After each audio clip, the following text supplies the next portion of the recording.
باش نوقعوا حتى قبل الجلسه على خريطه الطريق هذيك، وتعرفوا اللي الجبهه الشعبيه قابلتها بدون تحفظ من اجل تونس ومن اجل شعب معناها تونس.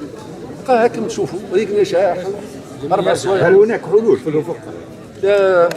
حلول موجوده؟ إيه انتم تعرفوها التاخير علاش؟ لان الطرف معناها الترويكا ما كانش قابل باش يصحح على خريطه الطريق، طابينهم ما يحبوش يصححوا عليه. وتوا باش يصحوا يعني باش يقال شان احنا مع بعضنا باش يتم الشيء قدامكم.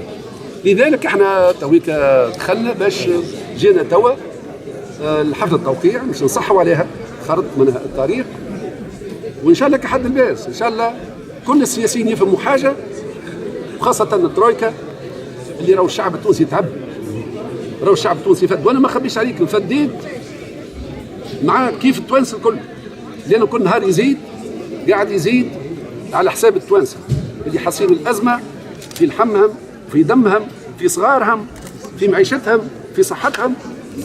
وبالتالي اذا كان اليوم يقع الامضاء على الورقه هذه بيناتك الورقه هذه. فما بوادر امل حسب رايك؟ لا تعرف في التفاوض ما تنتفيش صعوبة، اما على الاقل وقت اللي يقع امضاء الخارطه نتاع الطريق هذيك اللي فيها تعهد قدام الشعب التونسي بحلال الازمه، لان احنا تو اللي يهمنا الازمه نتاع الشعب التونسي تتحل باش نجموا نقدموا.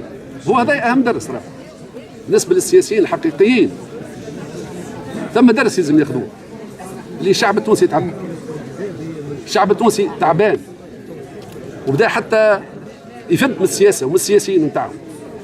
هذا الدرس لازم يخرجوا به، وبالتالي كذا ثم ازمه يلزم الاعتراف بكون ثم ازمه ونمشي نحو الحل نتاع الازمه هذه. وحول الجدول الزمنيه الموضوع في خارطه الطريق، هل هناك ضمانات حقيقيه في اعتقادك؟ الضمانات الحقيقيه تعرف ما نجموش نعلموا بالغيب احنا تو، احنا مش ندخلوا مش اذا كان امضت عليه الناس كل بطبيعه الحال باش نعملوا جلسه اجرائيه من بعد حول الاجراءات حول معناها التنفيذ. هذا الحاجه.